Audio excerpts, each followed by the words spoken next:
नमस्कार विद्यार्थियों, जय श्री कृष्णा, राधे राधे, गुड मॉर्निंग सभी को। और सभी को शिक्षक दिवस की हार्दिक शुभकामनाएं। Happy teachers day. और दिल से ढेर सारी दुआएं कि आप सभी को जल्दी ही शिक्षक पद मिल जाए और आप भावी पीढ़ी के निर्माता बन सकें। सभी को good morning, good morning, good morning. Happy teachers day. Pooja, Devilal, Kanta, Vinod, सभी को happy teachers day, happy teachers day, happy teachers day. तो बच्चों, ढेर सारी बात करने वाले हैं आज हम। सबसे पहले हम पढ़ाई की बात करेंगे, क्योंकि टीचर्स डे है तो पढ़ना तो बिल्कुल जरूरी है। सबसे पहले पढ़ाई की बात करेंगे और पढ़ने के बाद, क्वेश्चंस को सॉल्व करने के बाद धन्यवाद ढेर सारा ज्ञापित करूंगी मैं आपको। किसके लिए? जो उपहार आप सभी ने मुझे भेजा है। क्या आप जानते हैं कि आप सबने कौन सा उपहार मुझे दिया है? नहीं पता? तो बिल्कुल मैं बताऊंगी आपको कि आपने किस तरह का अद्भुत उपहार मुझे भेजा है। और इसके अलावा भी कुछ इंपॉर्टेंट और खास बातें होंगी इस क्लास के बाद, क्वेश्चंस के बाद। तो धैर्य रखिए और बने रहिए मेरे साथ, ताकि हम सबसे पहले पढ़ाई की बात करें, क्वेश्चन सॉल्व करेंगे और क्वेश्चन सॉल्व करने के बाद हम अन्य बातें करेंगे। इंपॉर्टेंट जो इंफॉर्मेशन है वो भी मैं आपको देने वाली हूं। ठीक है, तो बिल्कुल बने रहिए। चलिए सभी को यस सभी को happy teachers day. Good morning बच्चों, good morning. Thank you so much. Happy teachers day आप सभी को भी। भावी शिक्षक हो आप सब भी, और इन भावी शिक्षकों को ढेर सारी शुभकामनाएं शिक्षक दिवस की। गुड मॉर्निंग सभी को। जल्दी बिल्कुल सब तैयार होकर, रेडी होकर जुड़ते चले जा रहे हैं। शाबाश शाबाश शाबाश। हाँ, मॉर्निंग के समय में आज मैं लाइव पहली बार आई हूँ। बाकी बिल्कुल मेरा समय होता है बुधवार शाम को 8 बजे, ये पता है आप सभी को। हाँ, मॉर्निंग में बिल्कुल ये चेक करने के लिए आई हूँ कि आप जल्दी उठ करके तैयार हो करके और पढ़ने के लिए तैयार हो जाते हैं या नहीं। गुड मॉर्निंग सभी को। Good morning. चलिए अब हम आगे की ओर बढ़ते हैं, पढ़ाई की ओर बढ़ते हैं। ठीक है,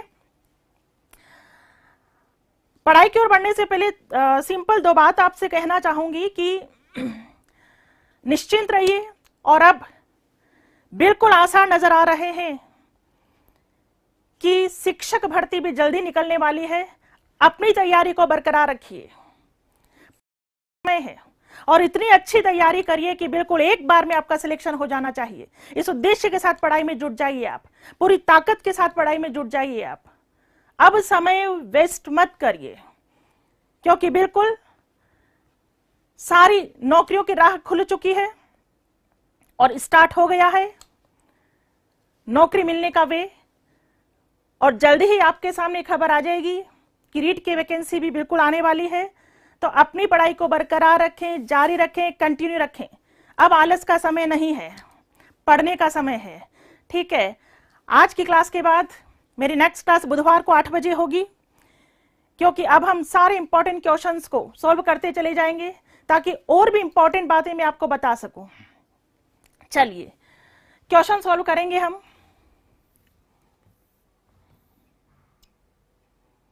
पहला क्वेश्चन, निम्नलिखित अवस्थाओं में से किसे समस्याओं की अवधि कहा जाता है? समस्याओं की अवधि क्या पूछा गया है? समस्याओं की अवधि किसे कहा जाता है? पूछा जा चुका है प्रश्न फर्स्ट ग्रेड 2016 में। समस्याओं की अवधि किसे कहेंगे? किशोरावस्था, प्रौढ़ावस्था, बाल्यावस्था, उपरोक्त में से कोई नहीं। बताइए क्या जवाब होगा? अंकित, गोविंद, राहुल, नंदिनी, बालदेव, वेरी गुड, शाबाश बेटा। ए आंसर दे रहे हैं आप। बिल्कुल डेफिनेटली, क्योंकि समस्याओं की आयु तो आप जानते हैं, समस्याओं की आयु कौन सी अवस्था है? किशोरावस्था। ये किशोर समस्याओं से घिरे रहते हैं, कभी कोई समस्या तो कभी कोई समस्या। नौकरी की समस्या, शादी ना हो तो समस्या, शादी हो जाए तो समस्या, गर्लफ्रेंड की समस्या, बॉयफ्रेंड की समस्या, मादक पदार्थों का सेवन करने की समस्या, आत्महत्या की समस्या। तो समस्याओं की आयु है कौन सी अवस्था? किशोरावस्था। बिल्कुल सही जवाब है बच्चों आपका, शाबाश, वेरी गुड, बहुत बढ़िया। कौन सी अवस्था? किशोरावस्था। समस्याओं की आयु, समस्याओं से घिरा रहता है कौन? किशोर। तो किशोरावस्था। क्लियर? आगे बढ़ेंगे क्वेश्चन नंबर 2 की ओर। अपनी पुस्तक का नाम है एडोलसेंस। पुस्तक का नाम क्या है? एडोलसेंस। में किसने कहा कि किशोरावस्था एक नया जीवन है? व्यक्ति जब इसमें प्रवेश करता है तो अपने जीवन की शुरुआत करता है। तो किशोरावस्था को एक नया जीवन किसने कहा? बताइए, पूछा जा चुका है प्रश्न, बताइए। जेल Stephen, C Skinner, Stanley Hall, Hurlock. क्या आंसर होगा? क्या आंसर होगा? शाबाश, very good, very good, very good. Tara, Babulal, Anu, Mahesh, Rajesh, C answer, C answer, शाबाश, वेरी गुड। बिल्कुल ध्यान दें, अमेरिका के प्रसिद्ध मनोवैज्ञानिक है कौन? Stanley hall. अमेरिका के प्रसिद्ध मनोवैज्ञानिक स्टैनली हॉल की प्रसिद्ध पुस्तक का क्या नाम है? एडोलसेंस। इनकी प्रसिद्ध पुस्तक का नाम क्या है? एडोलसेंस। किसका? Stanley hall. तो किशोरावस्था को एक नया जन्म किसने कहा था? स्टैनली हॉल ने। किशोरावस्था का क्रमबद्ध और वैज्ञानिक अध्ययन किसने किया था? Stanley hall. ठीक है, क्रमबद्ध और वैज्ञानिक अध्ययन भी किसने किया था? Stanley hall. क्लियर है?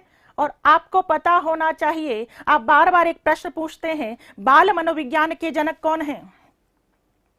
बच्चों, बाल मनोविज्ञान के जनक भी कौन है? Stanley hall. किशोर मनोविज्ञान के जनक भी कौन माने जाते हैं? Stanley hall. ठीक है, बिल्कुल माना कि पैथोलॉजी ने वैज्ञानिक विवरण प्रस्तुत किया था बाल विकास का, लेकिन जनक कौन माने जाते हैं? Stanley hall. एडोलसेंस पुस्तक किसने लिखी? Stanley hall. किशोरावस्था को एक नया जीवन किसने कहा? Stanley hall. आगे बढ़ेंगे क्वेश्चन नंबर 3। किशोरावस्था काल की 15 अथवा 16 वर्ष की आयु में मस्तिष्क का भार लगभग कितना ग्राम हो जाता है? कब पूछा गया? 15 अथवा 16 वर्ष की आयु में मस्तिष्क का भार लगभग कितने ग्राम हो जाता है? बताइएगा।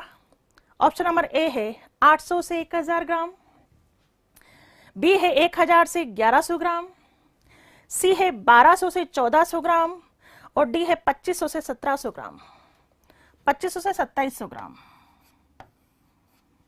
बताइए क्या आंसर आएगा? दया, कीर्ति, अंजू, महेश, सुरेंद्र, वेरी गुड, शाबाश बेटा, सी आंसर दे रहे हैं, सी आंसर दे रहे हैं। सुमन, उर्मिला, कुंभाराम, बिल्कुल मस्तिष्क का भार पूछा है। तो शेषावस्था की हम बात करें तो शेषावस्था में मस्तिष्क का भार कितना रहता है? लगभग 350 ग्राम। ठीक है, 350 ग्राम। बाल्यावस्था में 1260 ग्राम। ठीक है, तो किशोरावस्था में कितना होगा यहाँ? ठीक है, किशोरावस्था में आंसर क्या आएगा? किशोरावस्था ही होती है 15 से 16 वर्ष, कौन सी अवस्था है? किशोरावस्था। तो किशोरावस्था में आंसर आएगा 1200 से 1400 ग्राम के बीच। क्लियर है? आगे बढ़े, चलिए आगे बढ़ते हैं क्वेश्चन नंबर 4 की ओर। क्वेश्चन नंबर 4, किशोरावस्था तूफान और तनाव की अवस्था है, किसने कहा? वेरी सिंपल क्वेश्चन, और ये क्वेश्चन कई बार, केवल एक ही बार नहीं, कई बार एग्जाम में पूछा जा चुका है। वेरी इंपॉर्टेंट डेफिनेशन, बार बार एग्जाम में उठ करके आ जाती है। तो किशोरावस्था तूफान और तनाव की अवस्था है। ठीक है, पूरी डेफिनेशन उन्होंने ये भी दी थी, किशोरावस्था प्रबल दबाव व तनाव, तूफान एवं संघर्ष का काल है। इस तरह की बात पूछ ली जाए तो आंसर बताइए, स्टैनली हॉल, एलिजाबेथ, पियाजे या फ्रायड? राकेश शर्मा सी बता रहे हैं। राकेश बेटा सी नहीं आएगा। महेश ए, पुष्पा ए, मुक्तिनाथ ए बता रहे हैं, सुरेश चौधरी ए बता रहे हैं, संदीप कुमार ए बता रहे हैं। वेरी गुड, आंसर आएगा ए। स्टैनली हॉल की बहुत फेमस परिभाषा है, बिल्कुल ध्यान रखिए। किशोरावस्था प्रबल दबाव व तनाव, तूफान और संघर्ष का काल है। किसने कहा? Stanley hall. क्लियर? आगे बढ़ेंगे, आगे बढ़ेंगे क्वेश्चन नंबर 5 की ओर। किशोरावस्था की आकस्मिक विकास का सिद्धांत कब और किसने दिया?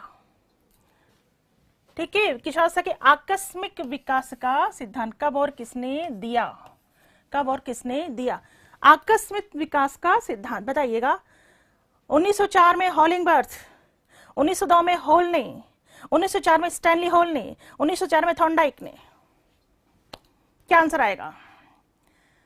क्या कुछ बता रहे ए, कुछ बता रहे हैं सी, ए, सी, ए और सी। दो आंसर आ रहे हैं, सी ज्यादा आ रहे हैं। भारत, आरती, नेहा, आप सी आंसर दे रहे हैं। सांगू सी आंसर दे रहे हैं, बिल्कुल। राधेश्याम सी, कुंभाराम सी। ओके, देखिए आकस्मिक विकास का सिद्धांत, ठीक है, आकस्मिक विकास का सिद्धांत या कह दो त्वरित विकास का सिद्धांत। ठीक है, आकस्मिक, अचानक, आकस्मिक विकास का सिद्धांत या कह दो त्वरित विकास का सिद्धांत। और त्वरित विकास का सिद्धांत दिया गया था कब? 1904 में स्टैनली हॉल के द्वारा। याद रखना बच्चों, किशोरावस्था के मुख्य रूप से दो सिद्धांत आपको ध्यान रखने हैं। कितने सिद्धांत? दो सिद्धांत आपको ध्यान रखने हैं। पहला त्वरित विकास का सिद्धांत और दूसरा, पहला तो त्वरित विकास का सिद्धांत और दूसरा क्रमिक विकास का सिद्धांत। और क्रमिक विकास का सिद्धांत किसने दिया था? थॉर्नडाइक, थॉर्नडाइक व हॉलिंगबर्थ ने।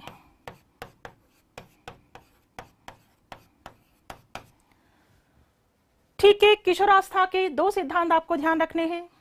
त्वरित विकास का सिद्धांत जो किसने दिया है? किसने दिया है? 1904 में स्टैनली हॉल ने। त्वरित विकास का सिद्धांत यह कहता है कि किशोरावस्था में विकास अकस्मात होता है, अकस्मात होता है, अचानक होता है। यह कहने वाले कौन है? Stanley hall. स्टैनली हॉल ने, अगर आपको पता हो तो स्टैनली हॉल ने एक परिभाषा भी दी है कि किशोरावस्था में जो शारीरिक, मानसिक और संवेगात्मक विकास होता है वो कैसे होता है? अकस्मात होता है। यानी अकस्मात या आकस्मिक या त्वरित विकास की बात किसने की है? Stanley hall. सही भी कहा है। आप में से कईयों को बाल्यावस्था में ये लगा होगा कि ये क्या, लंबाई रुकी गई। आप में से कईयों ने ये कहा होगा कि मेरी लंबाई तो बढ़ ही नहीं रही है, रुक गई है।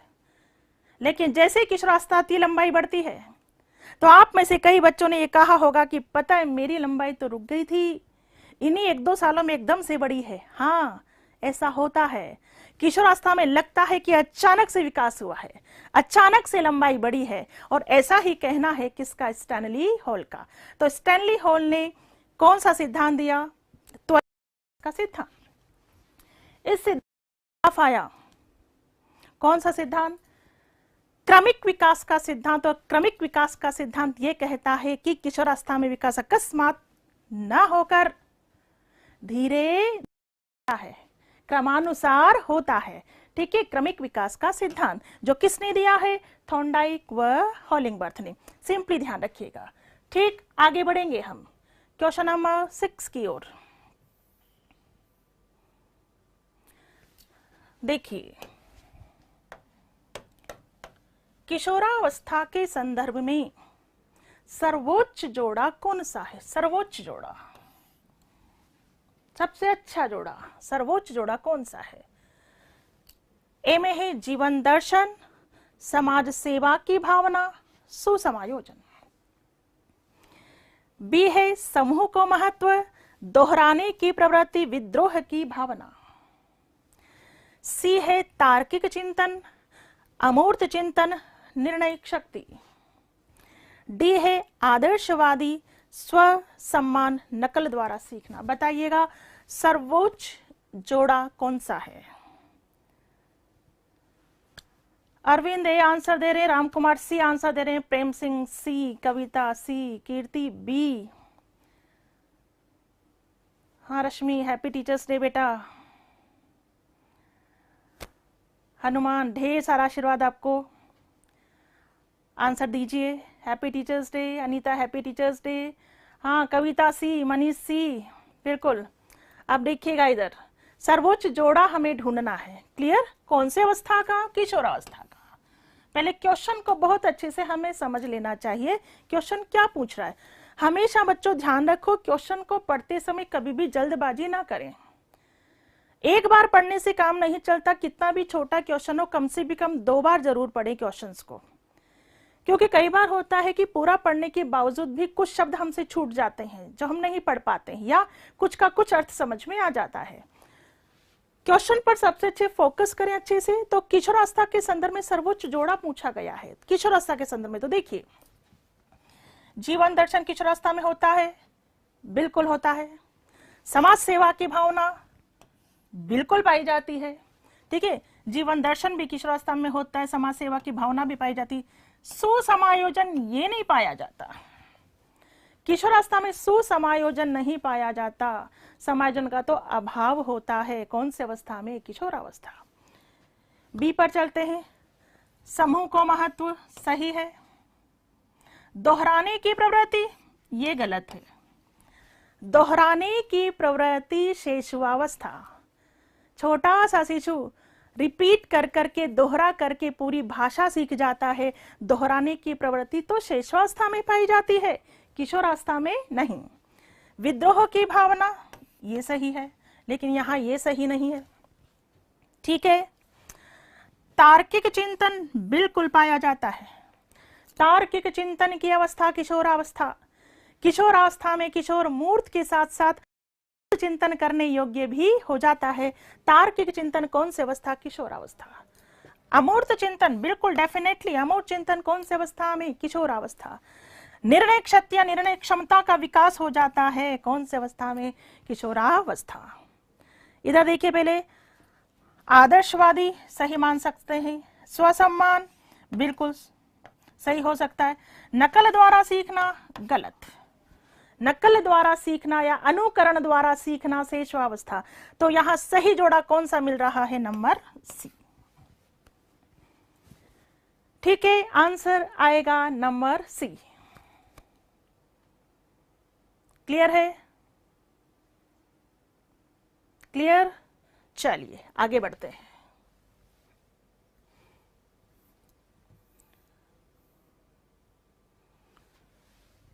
नेक्स्ट क्वेश्चन, क्वेश्चन नंबर 7 है, किशोरावस्था में बालक को सहयोग देने के लिए आवश्यक है, ठीक है। बालक को सहयोग देने के लिए पर्टिकुलर आज के जो क्वेश्चंस है हमारे वो किशोरावस्था पर से हैं।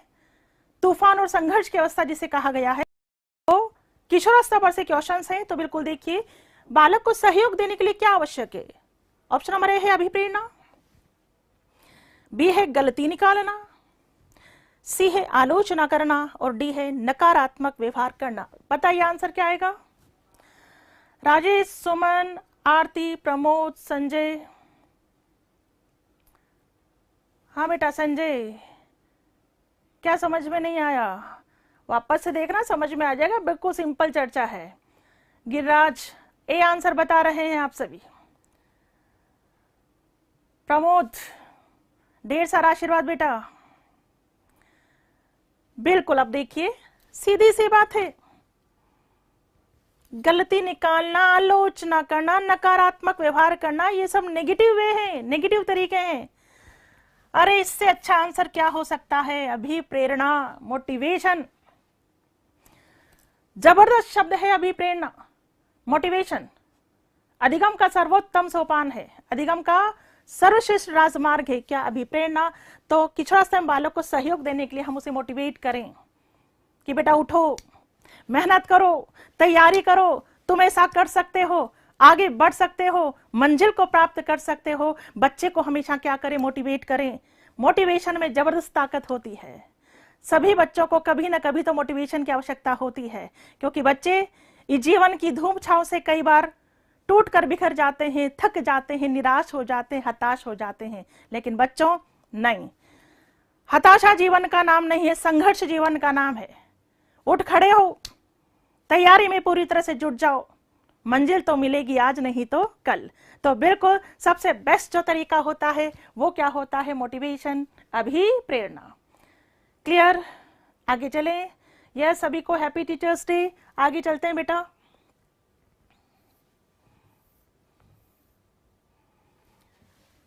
क्वेश्चन नंबर 8 की ओर चलेंगे। किशोर अवस्था में किशोर के व्यवहार व मनोवृत्ति पर सबसे अधिक प्रभाव पड़ता है। किस पर? व्यवहार व मनोवृत्ति पर सबसे अधिक प्रभाव पड़ता है। माता पिता का, संगी साथियों का, शिक्षक का, चलचित्रों का? बताइएगा क्या आंसर आएगा। आंसर दीजिए बेटा, आंसर दीजिए।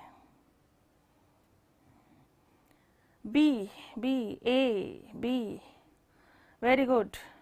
आरती, ममता बी आंसर दे रहे हैं। शाबाश शाबाश शाबाश, वेरी गुड, शाबाश शाबाश। यस, देखिए इधर व्यवहार व मनोवृत्ति पर। सबसे पहले व्यवहार तो आपको पता है, मनोवृत्ति देखिएगा इधर। एक शब्द होता है रुचि, एक शब्द होता है अभिरुचि। अभिरुचि जिसे हम अभिक्षमता, योग्यता भी कहते हैं, ठीक है। और एक शब्द होता है अभिवृत्ति, अभिवृत्ति जिसे हम मनोवृत्ति भी कहते हैं। 3 शब्द दिखाई दे रहे हैं आपको, समझिए। एक शब्द होता है रुचि, इन शब्दों में भी काफी कंफ्यूजन आपको रहता है। एक शब्द होता है रुचि, रुचि जिसे हम इंग्लिश में बोलते हैं इंटरेस्ट। इनके इंग्लिश टर्म बहुत अच्छे से ध्यान दें, इंटरेस्ट, एप्टीट्यूड एंड एटीट्यूड, ठीक है। इंटरेस्ट, एप्टीट्यूड एंड एटीट्यूड, ठीक है। रुचि की हम बात करें तो रुचि बताइए, रुचि होती है जन्मजात, अर्जित या जन्मजात व अर्जित दोनों? ध्यान देना, रुचि पर वंशानुक्रम व वातावरण दोनों का प्रभाव पड़ता है, यानी रुचि होती है जन्मजात व अर्जित। रुचि होती है जन्मजात व अर्जित, ठीक है। मान लीजिए मनोविज्ञान पढ़ने में आपकी रुचि नहीं थी, लेकिन जब आप मनोविज्ञान पढ़ने लगे तो आपको समझ में आने लगा, तो इंटरेस्ट क्रिएट हो सकता है या नहीं? इंटरेस्ट क्रिएट हो सकता है। पहले रुचि नहीं थी, लेकिन अब रुचि जागृत हो गई। तो रुचि होती है जन्मजात व अर्जित दोनों, याद रखना। अभिरुचि, अभिरुचि प्रकृति प्रदत्त जन्मजात योग्यता होती है। किसी में डॉक्टर बनने की योग्यता होती है, किसी में शिक्षक बनने की योग्यता होती है, किसी में अभिनेता बनने की योग्यता होती है, किसी में इंजीनियर बनने की योग्यता होती है। वो क्या होती है? अभियोग्यता, अभिक्षमता, अभिरुचि। तो रुचि, अभिरुचि होती है प्रकृति प्रदत्त जन्मजात योग्यता। रुचि जन्मजात वर्जित, अभिरुचि जन्मजात। अभिवृत्ति जिसे हम मनोवृत्ति भी कहते हैं। अभिवृत्ति से तात्पर्य होता है नजरिया, दृष्टिकोण, और नजरिए पर सबसे ज्यादा प्रभाव, नजरिए पर सबसे ज्यादा प्रभाव किसका पड़ता है? वातावरण। वो भी कौन सा वातावरण? सामाजिक वातावरण।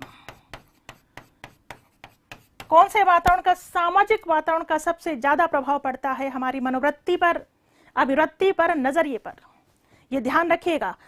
तो मनोवृत्ति कह दो, अभिवृत्ति कह दो, दृष्टिकोण कह दो, नजरिया कह दो, एक ही बात है। इस पर सबसे ज्यादा प्रभाव वातावरण का, वो भी कौन से वातावरण का? सामाजिक वातावरण का पड़ता है, ये ध्यान रखना, ठीक है। तो यहाँ सिंपल मैंने बताया आपको। अब यहाँ देखिए, किशोर की अभिवृत्ति नजरिए पर सबसे ज्यादा प्रभाव किसका पड़ेगा? माता पिता का, संगी साथियों का, शिक्षक का, चलचित्रों का? जवाब है संगी साथियों का। किशोरावस्था में किशोरों को मित्रों की बातें ज्यादा समझ में आती, संगी साथियों की बातें ज्यादा समझ में आती है।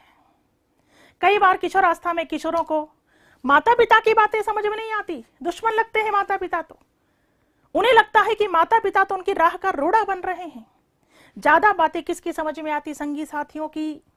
इसीलिए तो कहा जाता है कि किशोरावस्था में मित्रता सोच समझकर करनी चाहिए, क्योंकि संगी साथियों का बहुत ज्यादा प्रभाव पड़ता है।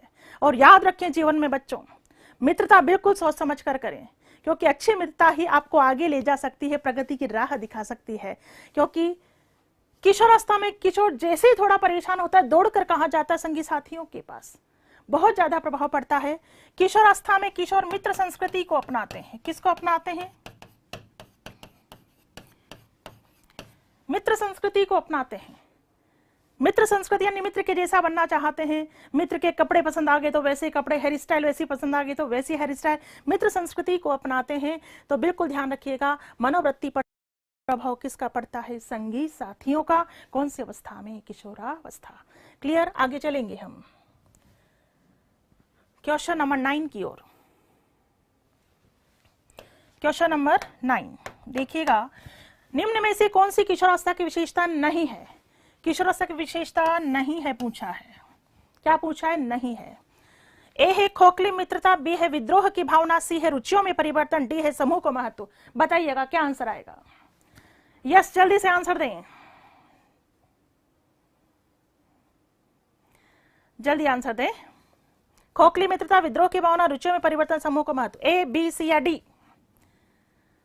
शाबाश शाबाश शाबाश, very good very good very good. A answer दे रहे हैं आप सभी, बहुत बढ़िया बहुत बढ़िया। ए आंसर दे रहे हैं डेफिनेटली। आप इधर देखिए, किशोरावस्था की विशेषता नहीं है पूछी गई है। समूह को महत्व किशोर देते हैं, रुचियों में परिवर्तन होता है, विद्रोह की भावना होती है। आंसर आएगा खोखली मित्रता।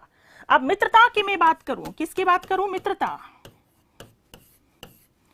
मित्रता की मैं बात करूं तो याद रखना, शेषावस्था में कौन सी मित्रता? क्षणिक मित्रता। शेषावस्था में क्षणिक मित्रता, बाल्यावस्था में खोखली मित्रता, ठीक है। और किशोरावस्था में व्यक्तिगत एवं घनिष्ठ मित्रता। घनिष्ठ मित्रता, बिल्कुल ये चीज ध्यान से देख लें। मित्रता की जब बात आ जाए तो याद रखना, शेषावस्था में क्षणिक मित्रता पाई जाती है। क्षणिक मित्रता बिल्कुल एक शिशु कहीं गया, दूसरा मित्र बन गया, वहां से आ गया, मित्रता खत्म। एक या दो मित्र होते हैं। कौन सी अवस्था में? शेषावस्था में क्षणिक मित्रता पाई जाती है।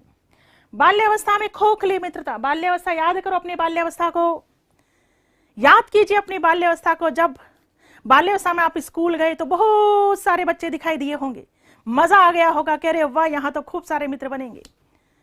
बाल्यावस्था में मित्रता पाई जाती है। बताइए आप मुझे, बाल्यावस्था में मित्रता कौन सी पाई जाती है? समलिंगी या विषमलिंगी? समलिंगी या विषमलिंगी?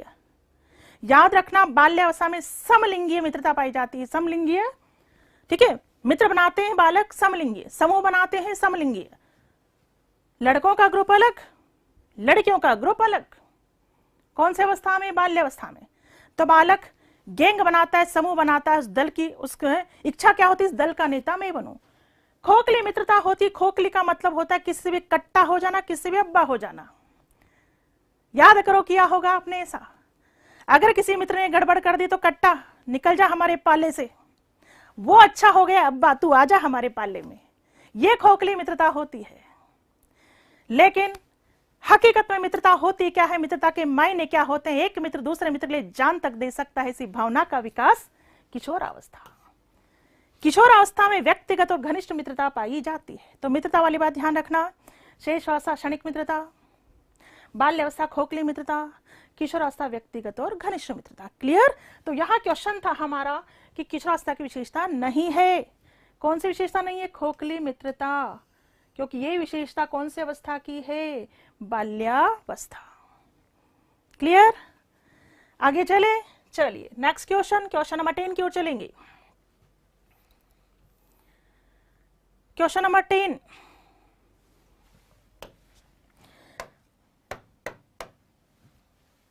वेरी इंपॉर्टेंट क्वेश्चंस, बिल्कुल काफी बार पूछा जा चुका है और गलतियां करते हो आप यहां पर, बिल्कुल गलतियां करते हो। देखिए आप यहां, निम्न में से किस अवस्था में बच्चे अपने समवयस्क समूह की? सबसे पहली बात तो आपको यह पता होनी चाहिए कि क्वेश्चन में किस शब्द पर आपको फोकस करना है, किस शब्द पर आपको ध्यान देना है। समवयस्क समूह के सक्रिय सदस्य हो जाते हैं। बताइए, किशोरावस्था, प्रौढ़ावस्था, पूर्व बाल्यावस्था या बाल्यावस्था? बताइए आंसर क्या आएगा। Hemlata A, Manju A answer, Ashok D answer, ठीक है, कुलदीप ए आंसर। बिल्कुल सोच समझ के जवाब दें। समवयस्क समूह के सक्रिय सदस्य हो जाते हैं कौन सी अवस्था में? कौन सी अवस्था में? सी आंसर भी आया, डी आंसर भी आया, ए आंसर भी आया, बी भी आ गया, आदित्य बी भी आ गया। ठीक है ठीक है ठीक है ठीक है, यस यस यस। अब देखिए इधर, समवयस्क समूह जिसे इंग्लिश में बोलते हैं पीयर ग्रुप।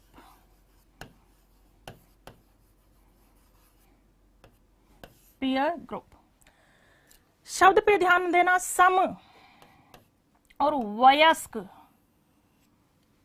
सम वयस्क, ध्यान देना बच्चों, यहां आ जाए, अगर क्वेश्चन आ जाए समलिंगीय समूह भावना, क्वेश्चन ये वाला आ जाए, क्वेश्चन आ जाए समलिंगीय समूह भावना, तो क्या होगा आपका? तो जवाब होगा आपका बाल्यावस्था। समलिंगीय पूछ लिया जाए तो जवाब होगा बाल्यावस्था, लेकिन समवयस्क आ जाए, समवयस्क, किशोरावस्था आंसर आएगा डेफिनेटली। किशोरावस्था में समवयस्क समूह भावना होती है, समवयस्क। यहां ऐसा नहीं होता लड़के अलग लड़कियां अलग, नहीं, मैच्योरिटी आ जाती है, परिपक्वता आ जाती है, इसलिए एक समूह के अंतर्गत लड़के भी हो सकते हैं और लड़कियां भी हो सकती हैं, क्योंकि सोच मैच्योर हो जाती है, सोच परिपक्व हो जाती है। इसलिए किशोरावस्था में एक समूह के अंतर्गत लड़के भी हो सकते हैं, लड़कियां भी हो सकती हैं।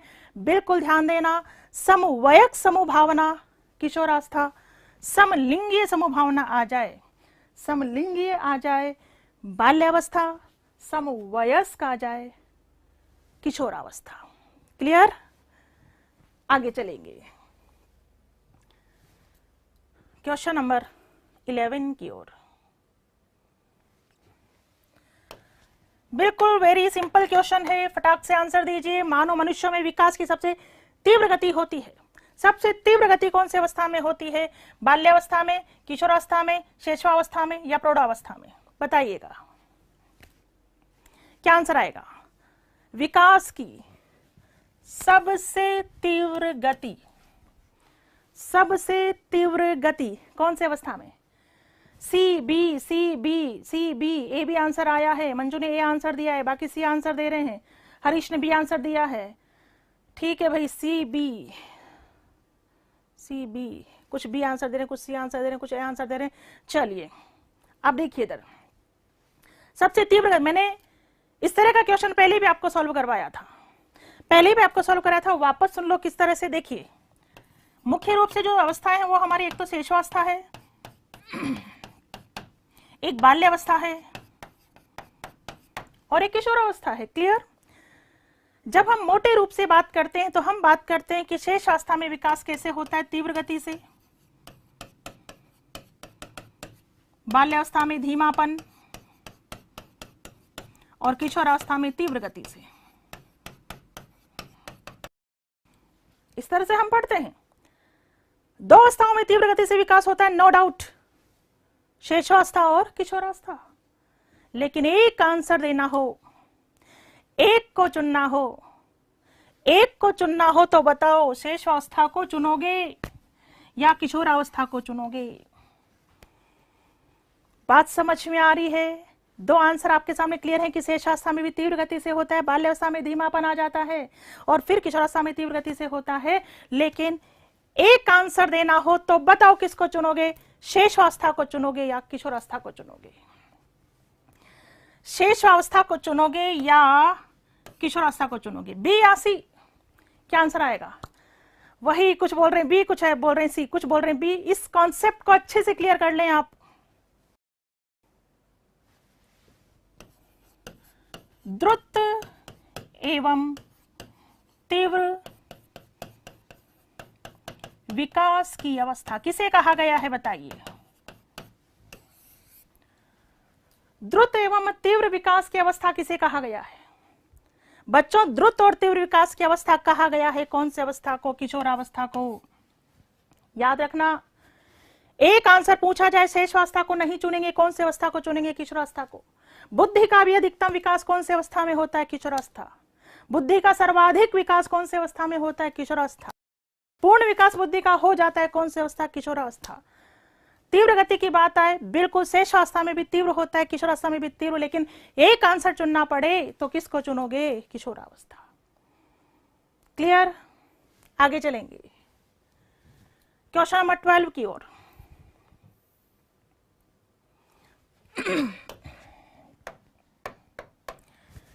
बाल विकास के किस चरण में विपरीत लिंग की ओर, विपरीत लिंग की ओर आकर्षण दिखता है? इसका आंसर तो आप सभी बता दोगे, वो भी बिल्कुल करेक्ट बताओगे, मुझे पता है। बताइए, शेषावस्था, बाल्यावस्था, किशोरावस्था या वयस्क अवस्था? क्या आंसर आएगा? क्या आंसर आएगा? विपरीत लिंग की ओर आकर्षण। सी आंसर दे रहे हैं, सी आंसर दे रहे हैं, सी आंसर, सी सी सी। ओके, अधिकतर आंसर सी ही मिल रहे हैं। बद्री ने केवल क्या बताया? बी बताया है, बाकी आंसर सी दे रहे हैं। बिल्कुल बेटा, यहां बात है विपरीत लिंग के प्रति आकर्षण, आकर्षण वाली बात, घर से बंद संवर कर निकलने वाली बात, प्यार व्यार वाली बात कौन से अवस्था में होती है? किशोरावस्था। आकर्षण की बात, विपरीत लिंग के प्रति आकर्षण। ठीक है, लड़का लड़की के प्रति अट्रैक्ट होगा, लड़कियां लड़कों के प्रति अट्रैक्ट होगी, ये बात कौन सी अवस्था में? कौन सी अवस्था में? किशोरावस्था। ठीक है, चलिए आगे बढ़ेंगे।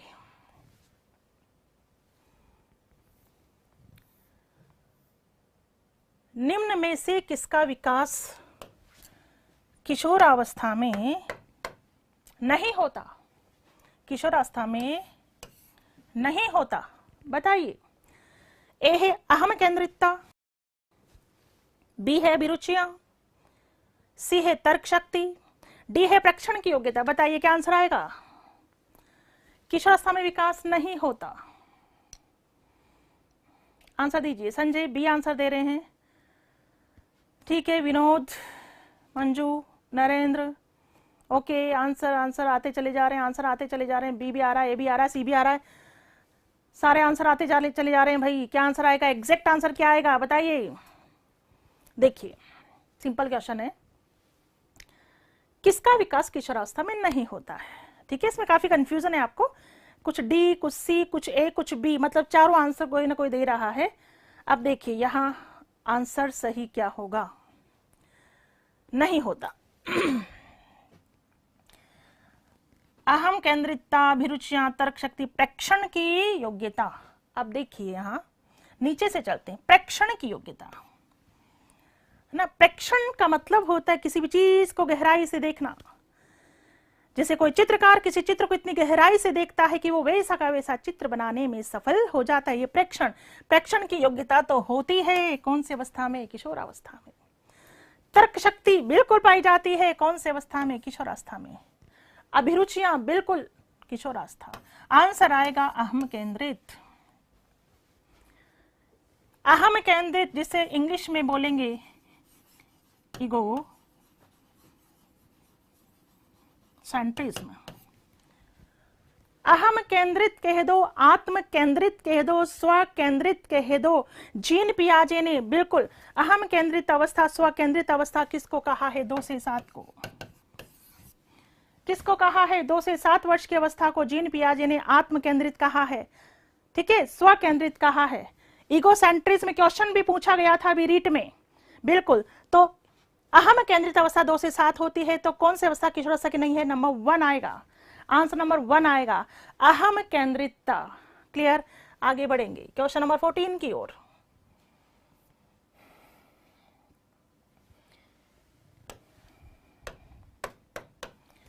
किशोरावस्था द्वारा विद्यालय में अवांछित व्यवहार करने पर, कौन सा व्यवहार करने पर? अवांछित। अवांछित व्यवहार करने पर शिक्षक के निम्न में से कौन सी प्रतिक्रिया उपयुक्त है? जब बच्चा कोई अवांछित व्यवहार करे, अवांछित यानी अनुचित, जैसा हम नहीं चाहते।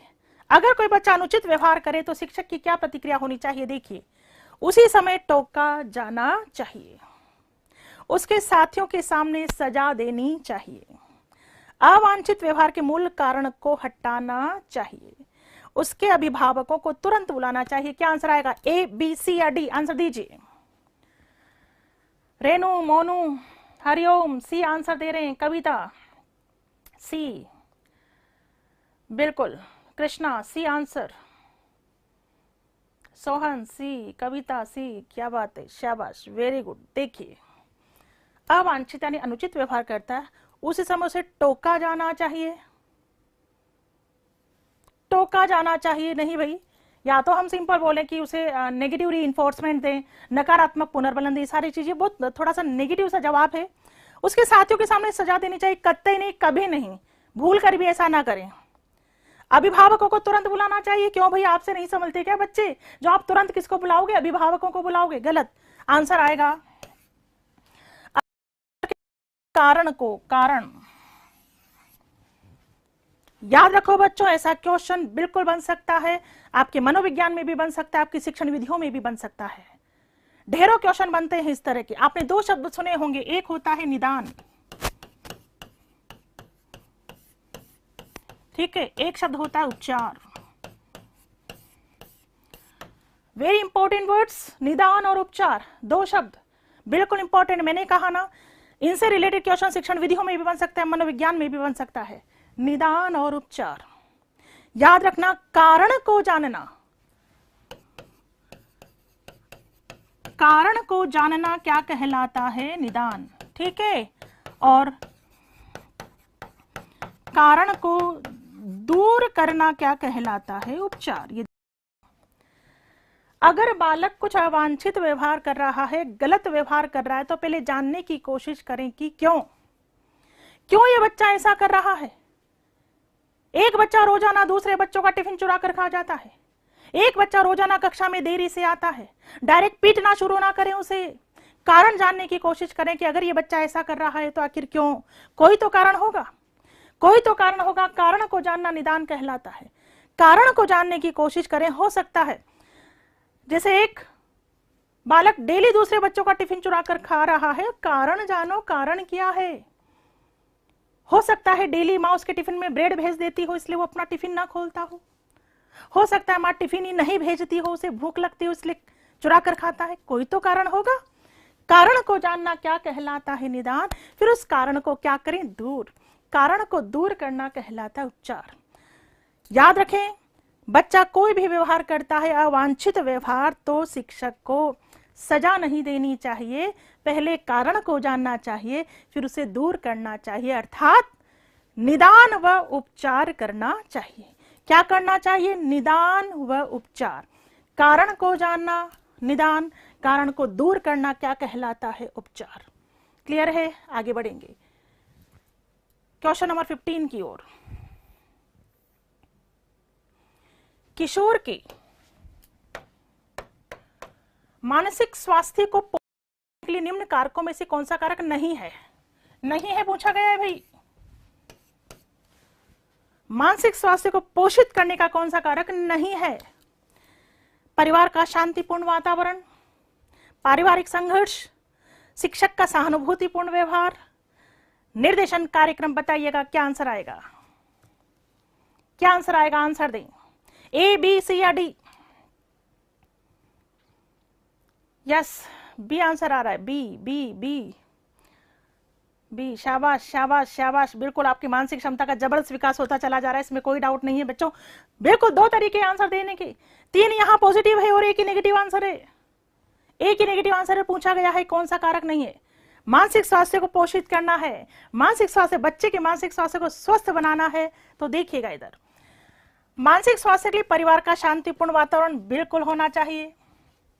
परिवार के वातावरण का मानसिक स्वास्थ्य पर बहुत ज्यादा प्रभाव पड़ता है। जितना अच्छा माहौल परिवार में होगा, बच्चे का मानसिक स्वास्थ्य स्वस्थ रहेगा। इसलिए घर वाले थोड़ा ध्यान दें, पेरेंट्स को थोड़ा ध्यान देना चाहिए। आपसी कलह ना रखें घर में, क्योंकि आपकी कलह का असर किस पर पड़ेगा? बच्चे पर। प्रतिभाशाली है आपका बच्चा, लेकिन घर में क्लेश की वजह से आपका प्रतिभाशाली बच्चा पिछड़ सकता है। इसलिए घर का शांतिपूर्ण माहौल होना चाहिए, घर में एक मनोवैज्ञानिक माहौल होना चाहिए, मोटिवेशनल माहौल होना चाहिए। बच्चा मानसिक रूप से कैसा रहेगा? स्वस्थ रहेगा। तो बिल्कुल जिन भी घरों में अशांतिपूर्ण माहौल है, आप खुद बच्चों किशोरावस्था में हो, आप खुद अपनी बुद्धिमत्ता के द्वारा अपने घर का माहौल कैसा करें? अच्छा करें, सबके लिए फायदेमंद होगा। तो परिवार का शांतिपूर्ण माहौल बिल्कुल मानसिक स्वास्थ्य में मदद करता है, स्वस्थ बनाने में। शिक्षक का सहानुभूतिपूर्ण व्यवहार, बिल्कुल बच्चा स्कूल जाता है, क्लास में जाता है, अगर शिक्षक अच्छा व्यवहार करेगा तो बच्चा मानसिक रूप से स्वस्थ रहेगा। और शिक्षक यदि बात बात में उसे डांटेगा, सबके सामने उसके इंसल्ट करेगा, सबके सामने उसे सजा देगा, तो बच्चा मानसिक रूप से अस्वस्थ हो जाएगा। हो सकता है वो नेक्स्ट डे स्कूल भी ना जाए। तो बिल्कुल शिक्षक का सहानुभूतिपूर्ण व्यवहार होना चाहिए। निर्देशन कार्यक्रम होना चाहिए, निर्देशन, गाइडेंस, बहुत अच्छा तरीका, लाजवाब तरीका। बच्चों को बहुत आवश्यकता होती है गाइडेंस की, निर्देशन की। घर में बच्चों को निर्देशन की आवश्यकता होती है, स्कूल्स में बच्चों को निर्देशन की आवश्यकता होती है, कॉलेजेस में बच्चों को निर्देशन की आवश्यकता होती है। और जिन बच्चों को सही समय पर सही निर्देशन मिल जाता है, वो शीघ्रता से अपनी मंजिल को प्राप्त कर लेते हैं।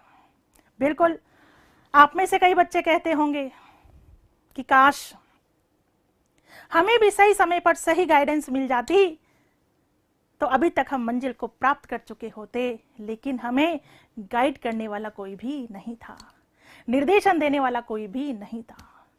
याद रखो बच्चों, निर्देशन वो बेहतरीन तरीका है जिसके द्वारा हम बच्चे के मानसिक स्वास्थ्य को पूरी तरह से कैसा रख सकते हैं? स्वस्थ रख सकते हैं। और जीवन में सारा खेल ही यहाँ का होता है।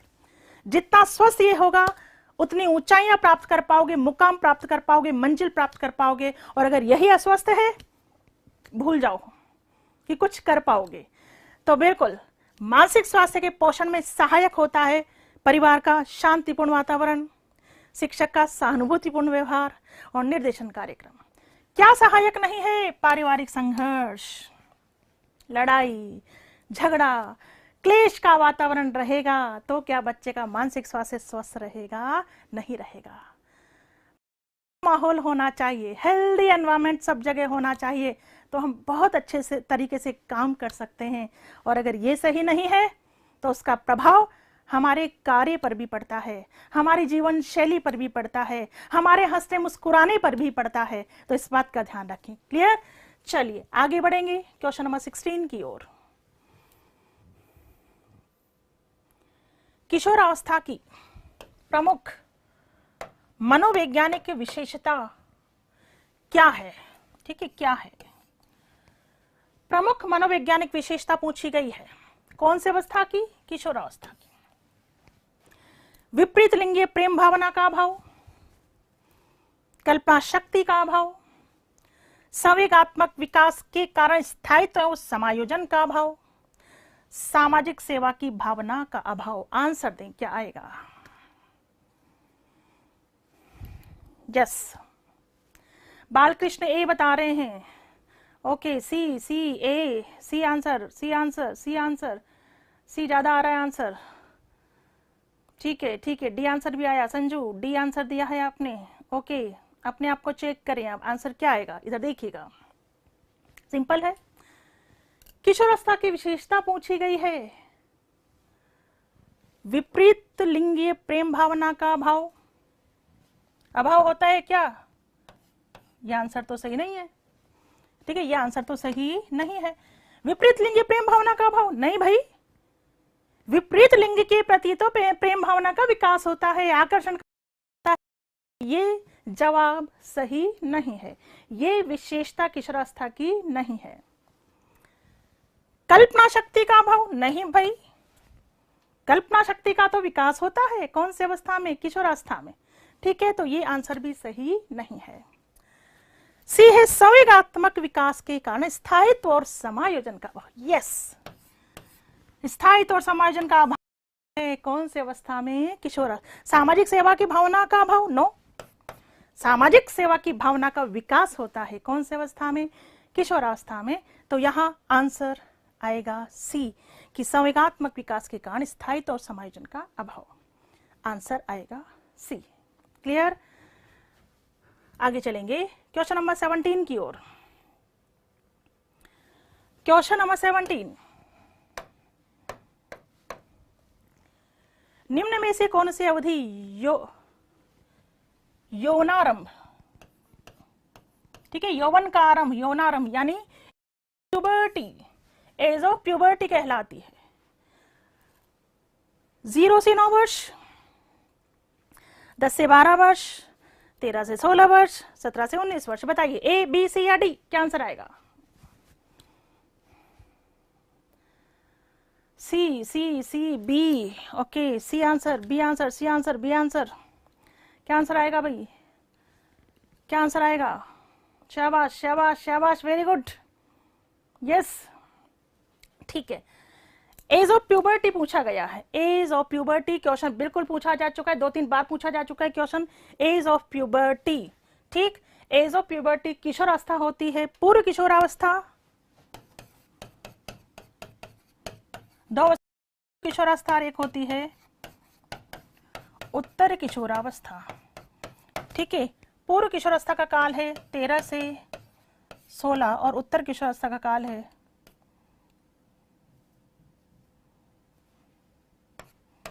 17 से 18 कह दो या 17 से 19, ठीक है। तो बताइए प्यूबर्टी, पूर्व किशोरावस्था, यानी आंसर आएगा 13 से 16।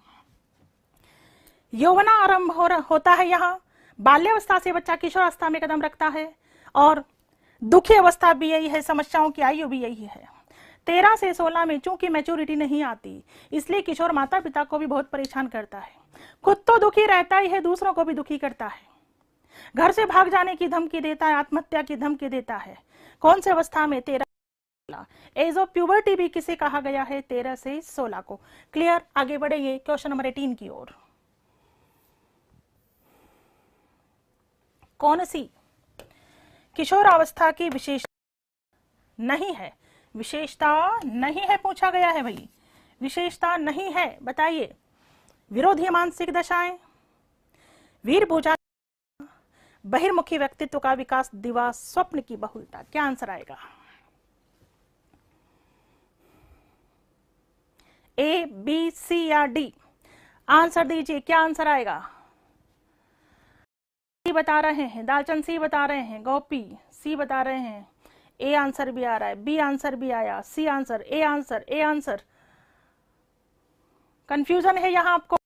ए तो बता रहा है कोई, बी तो कोई सी, ठीक है, चेक करिए अपने आप को, देखिएगा इधर।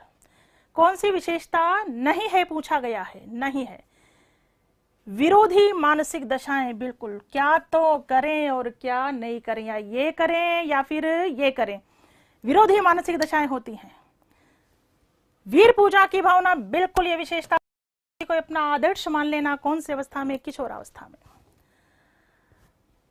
बहिर्मुखी व्यक्तित्व का विकास और दिवा स्वप्न की बहुलता होती है कौन सी अवस्था में?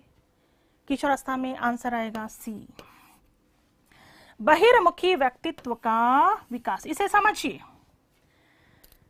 बहिर्मुखी व्यक्तित्व का विकास एक प्रकार होता है अंतर्मुखी, ठीक है, और एक होता है बहिर्मुखी। और ये प्रकार किसने बताए थे? युंग ने। फिर इन दोनों का मिला जुला प्रकार एक आया था, क्या? उभयमुखी। ध्यान दे थोड़ा सा, बिल्कुल पूछ लिया जाए, युंग ने कितने प्रकार बताए? 2 बताओगे, अंतर्मुखी और बहिर्मुखी। फिर मनोवैज्ञानिकों ने, आधुनिक मनोवैज्ञानिकों ने यह देखा कि कुछ व्यक्ति ऐसे भी होते हैं जिनमें अंतर्मुखी के गुण भी होते हैं, बहिर्मुखी के गुण भी होते हैं, तो नाम दिया उसे क्या? उभयमुखी। सिंपल थोड़ा सा समझ लीजिए, अंतर्मुखी किसे कहते हैं? अंतर्मुखी वो होते हैं, नाम से पता लग रहा है, अंतर, जो अंदर अंदर सोचते हैं, चुप रहते हैं, अपने विचारों को खुलकर अभिव्यक्त नहीं करते हैं, शर्मीले होते हैं, संकोची होते हैं। लेखक बनने के गुण ऐसे व्यक्ति में पाए जाते हैं। ऐसे व्यक्ति अच्छे लेखक तो हो सकते हैं लेकिन अच्छे वक्ता नहीं होते। कौन से व्यक्ति? अंतर्मुखी। अंतर्मुखी के जस्ट विपरीत होता है बहिर्मुखी। खूब बोलता है, अपने विचार को खुलकर अभिव्यक्त करता है, व्यवहार कुशल होता है, सामाजिक होता है, मित्र बनाने वाली क्वालिटी होती है, नेता बनने के गुण ऐसे व्यक्ति में पाए जाते हैं। कौन सा व्यक्ति? बहिर्मुखी। ये तो युंग ने दो प्रकार बताए थे, अंतर्मुखी और बहिर्मुखी। ठीक, यदि कोई बच्चा अंतर्मुखी है तो उसे उसका बहिर्मुखी व्यक्तित्व का विकास किया जा सकता है। कौन सी अवस्था में? कौन सी अवस्था में? बाल्य अवस्था में। याद रखना, अगर कोई बालक अंतर्मुखी है तो उसे बहिर्मुखी बनाने का प्रयास किया जा सकता है। कौन सी अवस्था में? बाल्य अवस्था में। तो बहिर्मुखी व्यक्तित्व का विकास कौन सी अवस्था? बाल्य अवस्था। प्रयास कर सकते हैं हम, क्योंकि आज का जमाना अंतर्मुखी का नहीं है। बिल्कुल बोलना पड़ता है, वरना हो सकता है हमारी बात कोई ना सुने। वो पेरेंट्स जिनके बच्चे अंतर्मुखी होते हैं वो काफी परेशान होते हैं। तो जैसे बाल्यावस्था आती वो कोशिश करते हैं कि बच्चा समूह में खेले, सबके साथ बातचीत करे, गेम्स में इन्वॉल्व हो। तो बहिर्मुखी व्यक्तित्व का विकास किया जा सकता है। कौन सी अवस्था में? बाल्यावस्था। आंसर आएगा सी। ठीक है, ये किशोरावस्था की विशेषता नहीं है। क्लियर? आगे चले। चलिए क्वेश्चन नंबर 19 की ओर। 19, किशोरावस्था में निम्नलिखित में से कौन सा लक्षण स्पष्ट दिखाई नहीं देता? स्पष्ट दिखाई नहीं देता। बहुत बनते हैं ऐसे क्वेश्चंस, नहीं देता। कौन सी विशेषता नहीं है? ठीक है, और हम इतनी जल्दबाजी में एग्जाम में क्वेश्चन पढ़ते हैं कि नहीं, हमें दिखाई नहीं देता, और आंसर हो जाता है गलत, या फिर कंफ्यूजन क्रिएट हो जाता है। इसलिए बार बार कहूंगी क्वेश्चन तो किशोरावस्था में कौन सा लक्षण स्पष्ट दिखाई नहीं देता? अमूर्त चिंतन, मूर्त चिंतन, तर्क शक्ति की अपेक्षाकृत अधिक योग्यता, अध्ययन को केंद्रित करने की अधिक दक्षता। बताएं क्या आएगा? क्या आएगा? B, A, B answer, Monika B answer, B answer, Rakesh B answer, Vikas B answer, Shikha B. Okay, ठीक है, बिल्कुल। किशोरावस्था में अमूर्त चिंतन होता है, बिल्कुल होता है। तर्क शक्ति का विकास बिल्कुल होता है। अध्ययन को केंद्रित करने की क्षमता बिल्कुल होती है। आंसर आएगा बी। अब यदि आप में से कुछ कहेंगे कि मैडम क्या किशोरावस्था में मूर्त चिंतन नहीं होता? होता है बच्चों। किशोरावस्था में मूर्त भी होता है, अमूर्त भी होता है, लेकिन यहां ऑप्शंस के अकॉर्डिंग आंसर देना है। अमूर्त की हम बात करें तो पर्टिकुलर अमूर्त चिंतन पूछा जाए तो कौन सी अवस्था बताओगे? अमूर्त चिंतन बाल्यावस्था। सॉरी, मूर्त चिंतन। ठीक है, मूर्त चिंतन कौन सी अवस्था? बाल्यावस्था। अमूर्त चिंतन किशोरावस्था। तर्क शक्ति की अधिक योग्यता किशोरावस्था। अध्ययन को केंद्रित करने की दक्षता किशोरावस्था। तो किशोरावस्था में कौन सा लक्षण स्पष्ट दिखाई नहीं देता? आंसर आएगा मूर्त चिंतन बी। क्लियर? आगे बढ़ेंगे, आगे बढ़ेंगे क्वेश्चन नंबर 20 की ओर। किशोर प्रौढ़ों को मार्ग में बाधा समझता है जो उसे अपनी स्वतंत्रता का लक्ष्य प्राप्त करने से रोकते हैं। डेफिनेशन किसने दी थी? बताइए। रोस, कॉलेस्निक, वैलेंटाइन या विग्व हंट? ए, बी, सी या डी? बिल्कुल, किसने दी थी ये परिभाषा? ये परिभाषा आने के चांसेस भी पूरे, बताइए किसने दी थी ये परिभाषा? आ चुकी है और आगे आने के चांसेस बिल्कुल हैं। आंसर आ रहा है D, B, B, B. Okay, D और बी दो आंसर आ रहे हैं, बी ज्यादा आ रहा है, ए भी आ गया आंसर, सी भी आ गया आंसर। ठीक है, किशोर प्रौढ़ों को अपने मार्ग में बाधा समझते हैं जो उन्हें स्वतंत्रता का लक्ष्य प्राप्त करने से रोकते हैं। सही परिभाषा दी है। जैसा कि मैंने कहा था कि किशोरों को मित्रों की बातें ज्यादा समझ में आती, संगी साथियों की बातें ज्यादा समझ में आती हैं, और अपने माता पिता को तो वो बाधा समझने लग जाते हैं। बाधा समझ उन्हें लगता है कि वो उन्हें स्वतंत्रता का लक्ष्य प्राप्त करने से रोक रहे हैं। और ऐसी बात और ऐसी परिभाषा किसने दी है? कॉलेस्निक। ये डेफिनेशन किसने दी है? कॉलेस्निक ने दी है। क्लियर है बात? चलिए आगे बढ़ेंगे, हम आगे बढ़ें, क्वेश्चन और आगे करने के लिए तैयार हैं आप? यस यस यस, समय हो चुका है लेकिन कुछ क्वेश्चंस और करेंगे हम। देखिए इधर कुछ क्वेश्चंस और करेंगे। मनुष्य के शरीर में हड्डियों की संख्या कम होती है, बताइए। हड्डियों की संख्या कम, हड्डियों की संख्या कम होती है। शेषावस्था, बाल्यावस्था, किशोरावस्था या प्रौढ़ावस्था? क्या आंसर आएगा? B, A, B, B, B. क्या आंसर आएगा? क्या आंसर आएगा? क्या आंसर आएगा?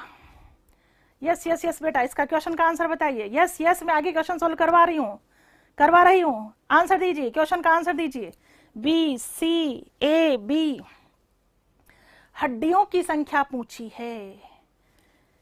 किसकी संख्या पूछी है? हड्डियों की। तो पता होना चाहिए आपको कि शेषावस्था में हड्डियां कितनी होती? लगभग 270 से 300 के बीच। शेषावस्था में, कौन सी अवस्था की बात कर रही हूं? ये तो मैं शेषावस्था में हड्डियों की संख्या 270 से 300 के बीच होती है और ये हड्डियां कोमल और लचीली धीरे धीरे आपस में जुड़ना प्रारंभ करती हैं और जुड़ने की क्रिया को क्या कहते हैं? अस्थिकरण।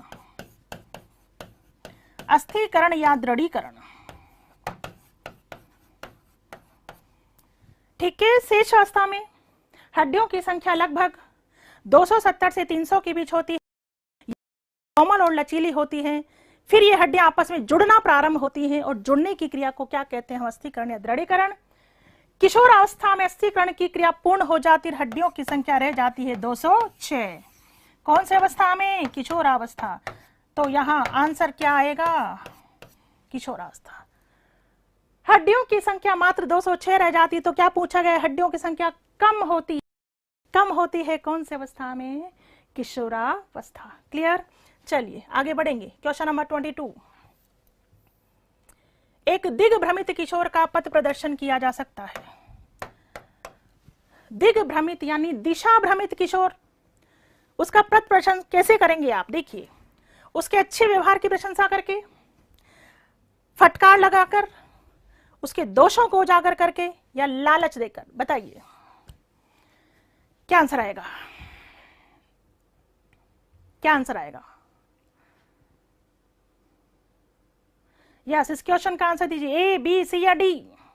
आंसर आ रहा ए, ए, ए। ओके, ठीक है। किशोर की बात, एक दिग्भ्रमित किशोर है, दिशा भटक गया, गलत कार्य करता है, ठीक है, मार्ग से वो भटक गया, तो ऐसे किशोर का हम पथ प्रदर्शन कैसे करेंगे? उसे गाइडेंस कैसे देंगे? लालच देकर? कतई नहीं। दोषों को उजागर करके? बिल्कुल नहीं। कोई अच्छा तरीका ये नहीं है।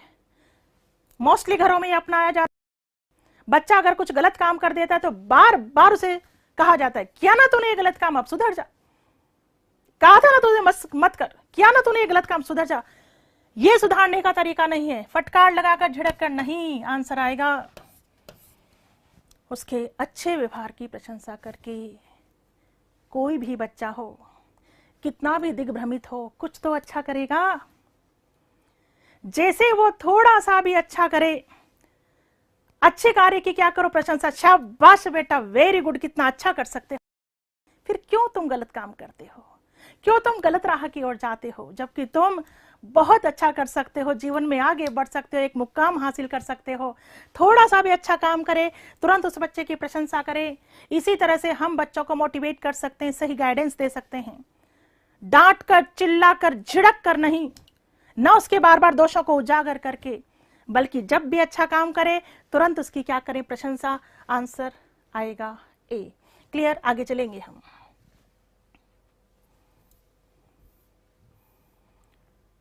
क्वेश्चन नंबर 23 की ओर। किशोरावस्था में बालक अच्छे से तैयार होते हैं, दर्पण में अपने चेहरे देखते हैं तथा केवल अपने आप से प्यार करते हैं। फ्रायड ने किशोरावस्था की अवस्था को क्या कहा? हीरो या नायक पूजा की प्रवृत्ति, आत्ममोह, समूह प्रवृत्ति या लैंगिक प्रेरणा? बताइए क्या आंसर आएगा? ए, बी, सी या डी? आंसर दीजिए। ए, बी, सी या डी? क्या आंसर आएगा? आंसर आ बी। डी भी आंसर आया है, ए भी आंसर आया है, बी, बी। ओके ओके, ठीक है। अब देखिए इधर, सुनने और समझने वाली बात है। जब क्वेश्चंस को आपको सॉल्व कराया जाए तो बच्चों ध्यान रखना, एक क्वेश्चन से केवल एक ही आंसर समझ में नहीं आना चाहिए, हमें ढेरों बातें समझ में आनी चाहिए, तब जाकर आपको पूरा फायदा मिलेगा। तो देखिएगा इधर, किशोरावस्था की बात हो रही कि किशोरावस्था में बालक अच्छे से तैयार होते हैं, बिल्कुल किशोरावस्था में बिल्कुल अच्छे से तैयार होता है किशोर। बंद संवर कर घर से बाहर निकलना, एक बार आईने काम ही नहीं चलता, कई बार अपने आप को आईने में देखेंगे, दर्पण में अपने चेहरे को निरंतर देखते हैं, कई बार देखते हैं, तथा केवल अपने आप से करते हैं। फ्रायड ने किशोरावस्था की अवस्था इस विशेषता को क्या कहा है? एक ही आंसर है, क्या कहा है? आत्म मोह, या कह दो स्व मोह, या कह दो आत्म प्रेम।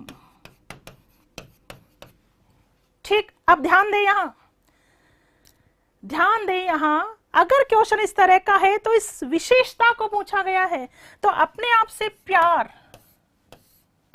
अपने आप से प्यार करने की विशेषता क्या कहलाती है? आत्म प्रेम। प्रश्न कैसे भी आ जाए, अपने आप से प्रेम करने की बात को हम क्या कहते हैं? आत्म प्रेम कहते हैं, स्वमोह कहते हैं, जिसे सिगमंड फ्रायड ने नाम क्या दिया? बताइए, क्या नाम दिया है इसे?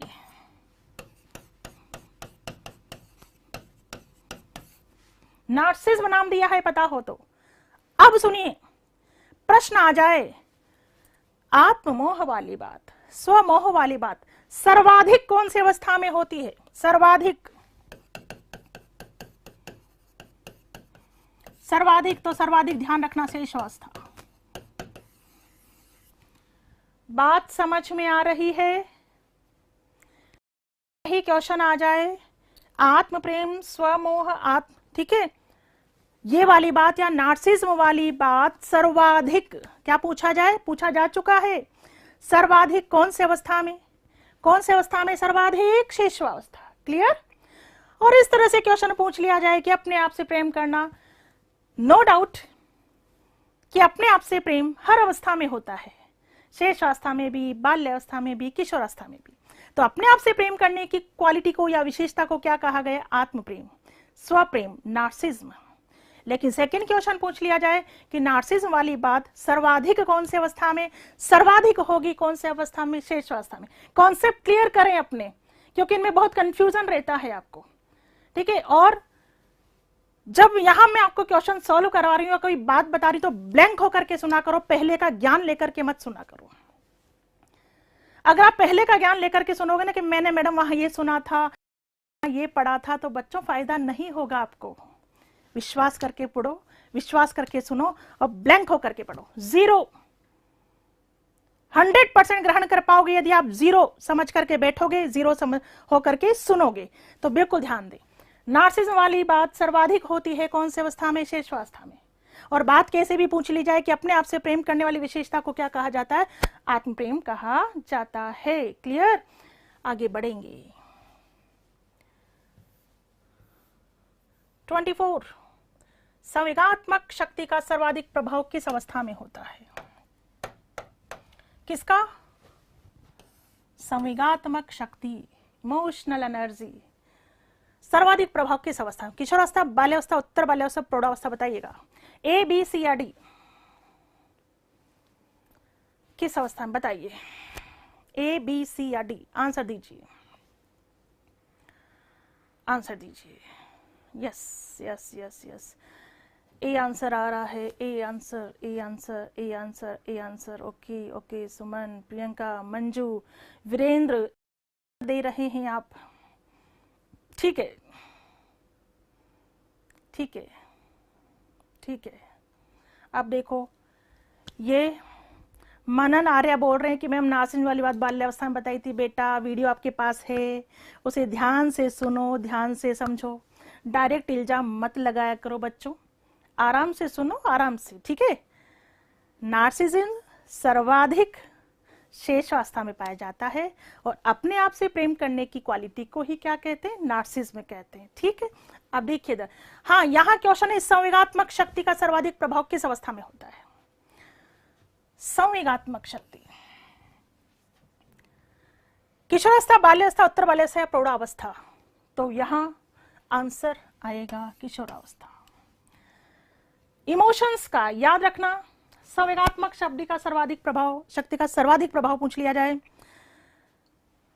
शारीरिक विकास हो, मानसिक विकास हो, संवेगात्मक विकास हो या सामाजिक विकास हो, सर्वाधिक विकास कौन सी अवस्था में होता है? किशोरावस्था। संवेगात्मक परिवर्तन भी तीव्र गति से होते हैं कौन सी अवस्था में? किशोरावस्था।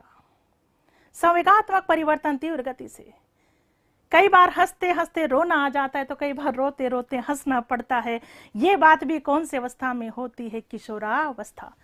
संवेगात्मक तीव्र गति से किशोरावस्था, संवेगात्मक शक्ति का सर्वाधिक प्रभाव कौन सी अवस्था? किशोरावस्था। क्लियर? हाँ, अपनों से बिछुड़ने का गम, हनुमान, बिल्कुल सही है। अपनों से मिलने की जो खुशी और अपनों से बिछुड़ने का जो गम होता है वो भी कौन सी अवस्था में होता है? किशोरावस्था। वेरी गुड, शाबाश बेटा।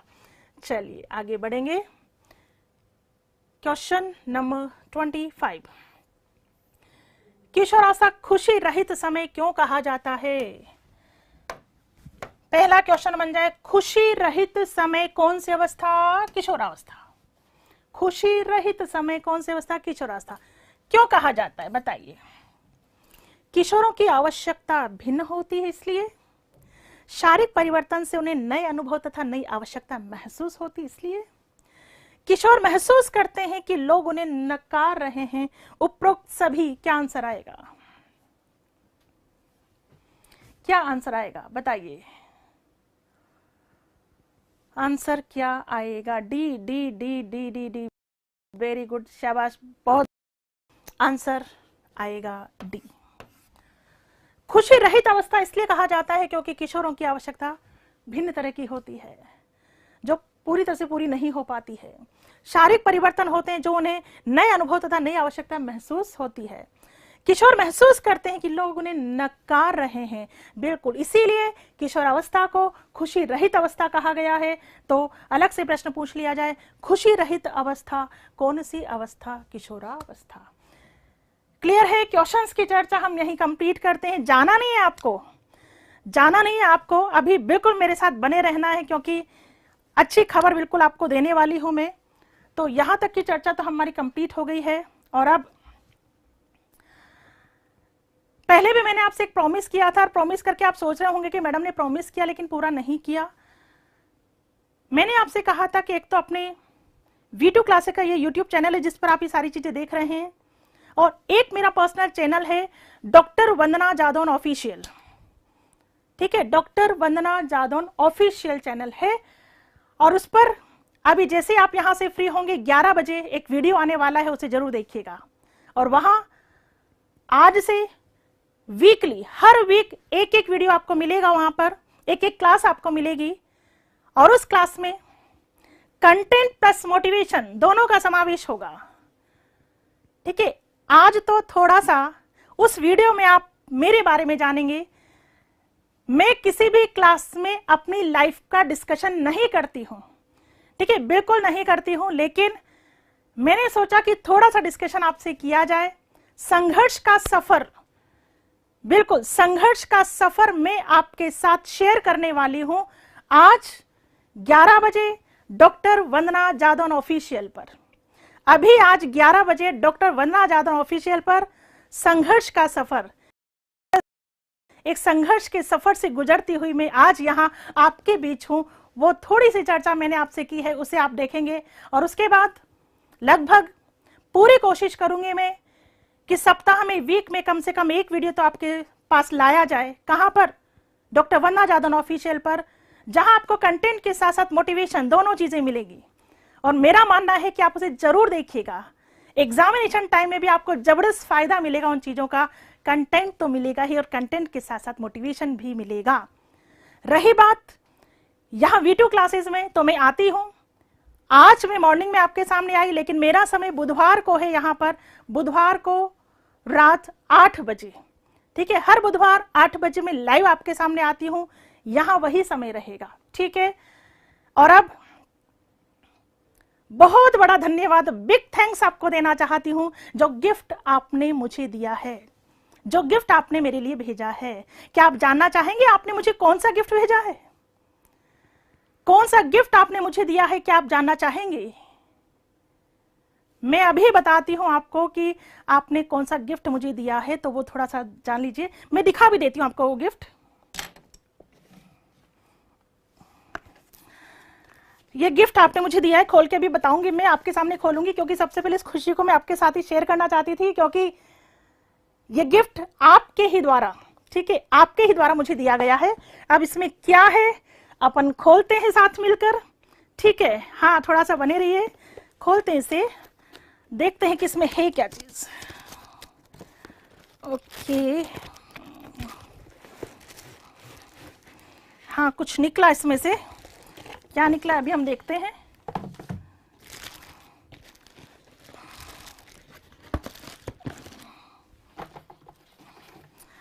हाँ जी, ये गिफ्ट, जबरदस्त गिफ्ट दिखाई दे रहा है। ये मुझे, जो आपने मुझे भेजा है, जबरदस्त गिफ्ट है।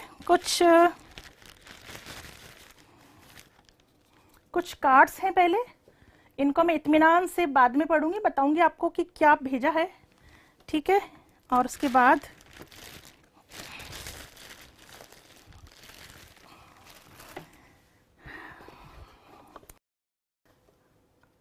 Thank you so much for this gift. आपको पता है ये गिफ्ट आपने ही मुझे दिया है।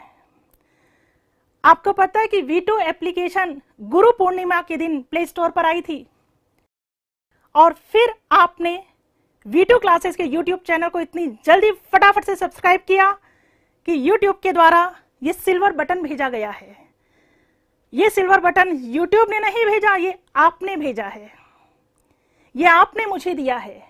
और देखिए, आज ही के दिन मुझे ये बटन मिला है, शिक्षक दिवस के दिन। Thank you so much, a lot of thanks. Thank you so much बच्चों, thank you so much for this gift, thank you so much. दिल से दुआएं हैं आपके लिए कि जल्दी से आपको मंजिल मिले। तो ये सिल्वर बटन है, मैं जानती तो थी इसके बारे में, लेकिन टच आज किया है मैंने, छू कर के इसे आज देखा है, क्योंकि इसे छूने का मजा अलग ही है, क्योंकि ये अपन को मिला है, ये हमें मिला है, इसीलिए thank you so much, thank you so much, thank you so much, a lot of thanks, ढेर सारा धन्यवाद, रियली। और अब जो है, आपको पता है कि वैकेंसीज का दौर, नौकरी का दौर शुरू हो चुका है। अब आप में से कोई ये ना पूछे कि रीट कब आने वाली, बेटा आने वाली, तैयारी जारी रखें, तैयारी कंटिन्यू रखें। अभी डेट आ चुकी है, किसकी? कांस्टेबल की डेट आ चुकी है, आपको पता है, ठीक है? कांस्टेबल की डेट आ चुकी है। चूंकि कांस्टेबल की डेट आ चुकी है, इसलिए सबसे पहले अभी उन्हें फटाफट से अच्छी तैयारी करने की आवश्यकता है। इसलिए आज इस खुशी के अवसर पर, इस शिक्षक दिवस पर, जो बच्चे कांस्टेबल की तैयारी कर रहे हैं, आप में से भी आपका कोई बहन या कोई भाई कांस्टेबल की तैयारी कर रहा है, तो केवल और केवल कांस्टेबल की तैयारी करने वालों के लिए V2 एप्लीकेशन पर उनके लिए जबरदस्त भारी डिस्काउंट है। आज कितनी तारीख है? 5, 6 और 7, 5, 6 और 7। ये डिस्काउंट केवल किसके लिए है? कांस्टेबल।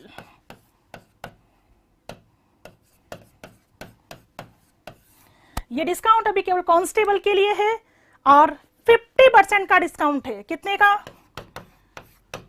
50% का डिस्काउंट, एक बहुत बड़ा डिस्काउंट। इतना बड़ा डिस्काउंट इससे पहले नहीं दिया गया था, क्योंकि हम चाहते हैं कि जिनके पास बिल्कुल और बिल्कुल पैसा नहीं है, वो भी बहुत अच्छी तैयारी करें और अपनी मंजिल को हासिल करें, अपने पद को हासिल करें। तो बच्चों, 3 दिन के लिए 5, 6 और 7 कांस्टेबल 50% का डिस्काउंट है। 50% का डिस्काउंट। पूरी फीस कांस्टेबल की 1500 थी, लेकिन अब 1500 ना होकर के 1500 नहीं है, 1500 का आधा कितना हो गया?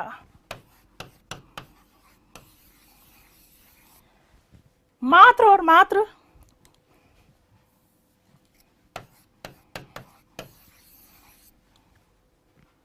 ठीक है, मात्र और मात्र 750 रुपए थे।